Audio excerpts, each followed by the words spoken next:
지금 이게 국민의힘의 내부 사정을 제가 세 가지로. 내부 사정은 뭐 얘기하지 말고 그 다음에 그 원희룡 장관에 대해서 예. 그 이재명 대표 그 개양 의뢰 예. 지금 그 가실 건가요? 하여튼 그 언론 보도에 아무튼 나와 있잖아요. 험지 가시겠다.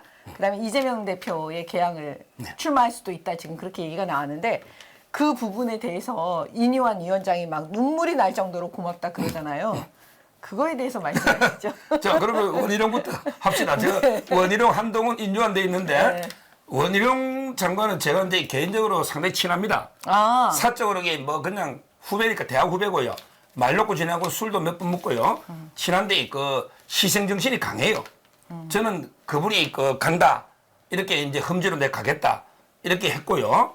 이걸 이제 그 보통 방송에서 저는 이게 마음에 안 드는 게 무슨 대전이랍니까? 이재명 할 때 명, 원희룡 할 때 룡. 그래서 명룡 대전이다. 자꾸 이름 이래 붙여요. 저는 그래 붙이면 안 된다 봐요. 원희룡 할 때 원, 이재명 할 때 이, 원이 대전이다. 왜냐하면 이게 연고전이냐 고연전이냐 누가 앞으로 중요하잖아요. 우리가 이재명 뒤에 갈 이유가 하나도 없습니다. 원희룡 장관이 저는 원이 대전인데 그런데 이 결과는요. 만약에 붙는다면 저는 물론 이게 이재명이가 도망갈 거로 보는데 만약에 원이 대전이 되면요. 이름대로 됩니다. 원이 뭐예요? 1이잖아. 1, 2, 3, 4. 원 1. 이재명은 2잖아. 2. 그러면 이게 원희룡이가 그 지역에 1등하고 이재명이가 2등한다. 저는 그래 보는데 근데 문제는 이재명이가 지금 이게 도망갈 것 같아요. 비례로 저는 도망가지 않을 거. 왜? 원희룡하고 붙으면 힘들거든요. 뺏지 못하면 큰일 나잖아요. 아니 우리 서 변호사님 생각대로 만약에 이재명 대표가 도망을 간다 그러면 저희한테는 너무 좋은 거 아니에요? 왜냐하면 그 지금 저쪽의 대장은 이재명이잖아요. 어차피 이건 싸움이에요. 선거는. 근데 대장이 도망을 가면 그 싸움은 끝난 거잖아요. 그러면 결과적으로는 자기는 나중에 대선에 나오려고 하는 거 아니에요? 이재명 대표? 그렇죠. 그러면 이제 대선 후보자로서의 저는 이미 끝난다고 보기 때문에 그래서 저는 약간 다른 생각을 하는 거죠. 이재명 대표는 그 개항을 해서 원희룡 붙는다. 도망 안 가고. 도망 안 간다. 근데 저는 이원호 의원이 이게 방탄 도망간다고 비례를 했는데 지금 이게 이재명이는 배지가 꼭 필요하거든요. 배지가 필요한데 만에 하나 100% 배지를 달아야 되는데 근데 원희룡하고 개항에서 붙는 게 여러 김풍왕 문제부터 상당히 이슈가 있어가지고 뭐 저는 부담스러워할 것 같고 제가 근데 그 이재명의 방탄을 쭉 한 봤더니 보세요. 처음에 검수완박했죠. 그 다음에 그 국회 배지를 분당에 나와야 되잖아. 근데 겁나잖아 안철수가. 분당이 사는데 분당 안 하고 개항으로 갔다니까 자기가 개항에 아무 연고가 없어요. 송영길이가 오선했던데 개항이잖아. 분당을 버리고. 배지가 필요하니까. 그러니까. 개항으로 간 게 이게 배지가 있었죠. 그 다음에 방탄에 대표가 있죠. 대표. 그 다음에 단식도 했죠. 그 다음에 안 되니까 검사들 탄핵도 했죠. 탄핵. 이렇게 방탄을 해온 거예요. 근데 하다가 안 되니까 이제 선거구제를 저는 바꾸란다. 비례대표를 옛날식으로 병리병으로 옛날 제도로 있잖아. 비례대표를 뽑는 방식을 바꿔버리는 거예요. 그러면서 이게 나는 명분이 뭐 이래가 비례 상위 순번으로 가버리면 자기는 확실하게 배지를 달지 않나. 물론 이게 당은 망하겠죠. 근데 그래도 저는 개항에서 이게 버티기가 좀 어렵지 않을까. 아무래도. 아니 일단 그랬으면 좋겠어요. 근데 왜 과연 그런 선택을 할 것인지. 근데 원희룡 장관에 대해서 조금 더 설명을 드리면 저 잘 아니까 이분이 이제 그 학력고사 수석을 했죠. 학력고사. 사법고시도 수석했잖아. 근데 여기서 제가 비화를 하나 말씀드리면요. 학력고사 진짜 시험에 수석했고요. 우리 그때는 고3 때 왜 모의고사를 매달 한 번씩 보잖아요. 전국 모의고사. 그때 전국 수석엔 2명의 유명인이 있습니다. 누구예요? 이거 제가 처음 이게 공개하는데 라이브로는 제가 근데 취재를 정확히 했더니 수석을 한 2명이 있어요. 누구냐면 이제 그 한 명은요. 정혁진 변호사 부인입니다. 정혁진 변호사 부인이 지금 홍익대 교수도 하고 변호사거든요. 행정심판의 상임위원 됐어요. 이분이 모의고사 수석했다는 거는 정혁진 변호사한테 들었고요. 그 다음에 또 한 명이 깜짝 놀랄 만한 수석이 있습니다. 그것도 여성이에요. 누구예요? 이런 분 앙컷 아닙니다. 누구냐면 여기 한동훈 장관의 부인입니다. 진은정. 이분이 학력고에서 전국 모의고사 수석을 했대요.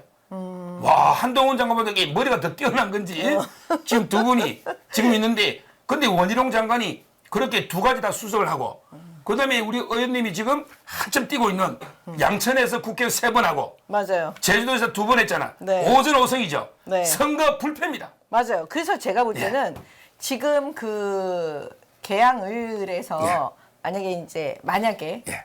한동훈 원희룡 장관하고 그 이재명 대표가 만약에 붙는다 그러면 예. 사실은 거기가 굉장히 험지잖아요. 우리한테는. 예. 그럼에도 불구하고 이 선거의 달인이라고 좀 사실은 보여지잖아요. 우리 원희룡 장관이. 그러니까 진짜 게임이 어떻게 될지, 결과가 어떻게 될지는 주목해 봐야 될 것 같아요. 그러니까 지금 이제 원희룡 장관이 그 삼선했는데 뭐 의원님들이 계속 양천 가면 우리 불패죠. 개항은 민주당이 다 알겠지만 지금 현재는 민주당이. 아, 그렇습니까? 예, 민주당의 황희. 아, 맞아요. 예, 그 사람이 지금 재선이에요. 황희는 이제 이거 실제 우리 황희정승하고는 정반대 인물 아닙니까? 예. 무능하고. 그러니까 여기서 여태까지 공천을 잘못해가지고 예. 그 민주당한테 2번이나 넘겨줬어요. 그러니까 진짜 공천을 잘해야 돼요. 결국 이제 그 우리 정미경 의원님이 네. 양천구를 탈환하고, 네. 그다음에 이 원희룡 장관은 네. 개항으로 가서 네. 이재명을 잡고.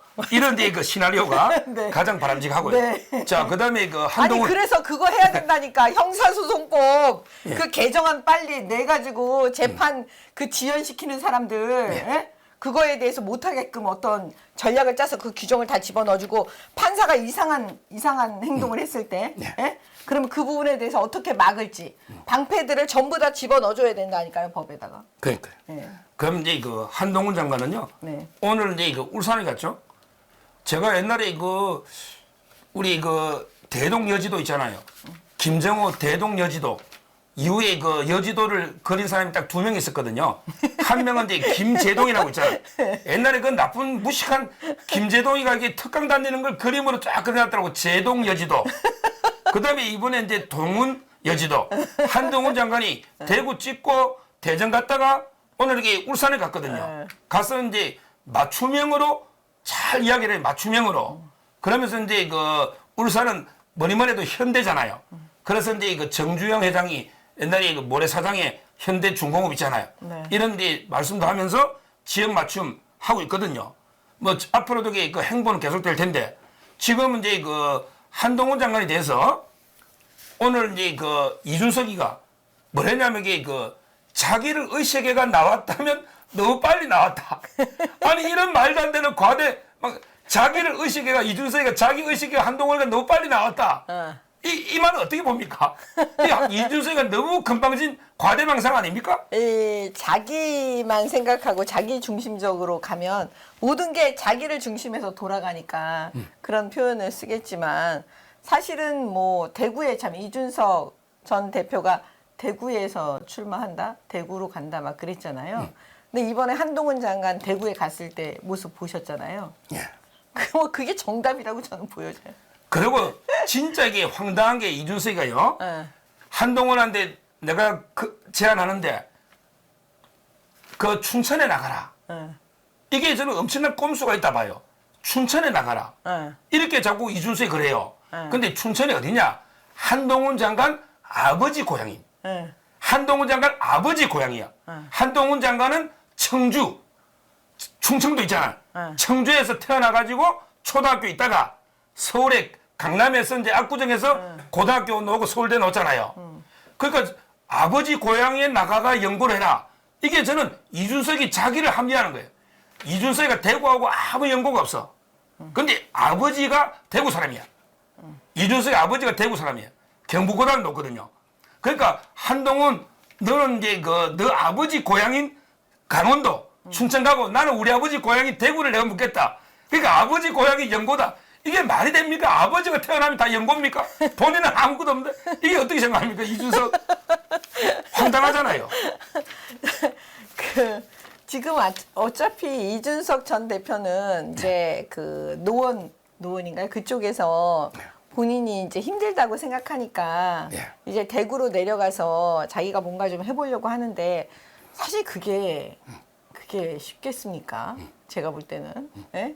그러면 그 부분에 대해서 자꾸 한동훈 장관을 만약에 한다는 거는 지금 한동훈 장관 하면 어떻게 보면 그 어떤 팬덤이 그 어떤 사람보다도 사실 거의 넘버 원이에요.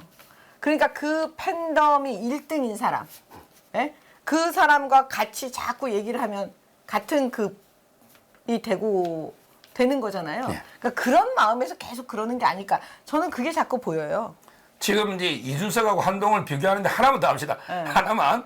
아까 제가 처음에는 이제 그 너무 빨리 나왔다 자기 의식에가 이거 발언. 그다음에 두 번째 춘천으로 가라 아버지 고향 이 발언. 그다음에 세 번째 또 이준석이가 뭐라 했냐면 한동훈에 대해서 나는 이제 박근혜 키즈인데 박근혜를 극복을 했는데 한 장관은 윤석열 키즈 아니냐. 윤석열 극복을 못할 거다. 이런 식으로 또 조롱하더라고요. 자기는 박근혜를 극복했다는데 제가 보기에는 저는 배신했다고 보거든요. 그거는 극복이 아닌 거죠. 그러니까 저는 배신으로 봐요. 그거는 말의 표현이 잘못됐죠. 박근혜 대통령을 극복한 게 아니라 사실은 박근혜 대통령에 대해서 사실은 배신한 거죠. 그러니까요. 그리고 한동훈 장관이야말로 저는 뭐 굳이 윤석열 대통령을 배신할 이유가 없잖아요. 어차피 윤석열 대통령 똑같으니까 입장이. 한동훈 장관이 윤석열 대통령의 키즈가 아니잖아요. 뭐 퀴즈도 아니죠. 네, 사실 키즈가 아니죠. 키스로 보면 몇 개 안 차이 나요. 아니 그런 의미가 아니고요. 처음에 정치 입문을 할 때 그 박근혜 대통령이 이준석 이 전 대표를 픽하지 않으면 사실 하면 이 정치권에 들어오는 방식이 틀렸을 거예요. 저렇게 처음부터 화려하게 사실은 입성을 한 거나 마찬가지잖아요. 그런 의미에서 사실 박근혜 키즈라고 불리쳤던 거죠.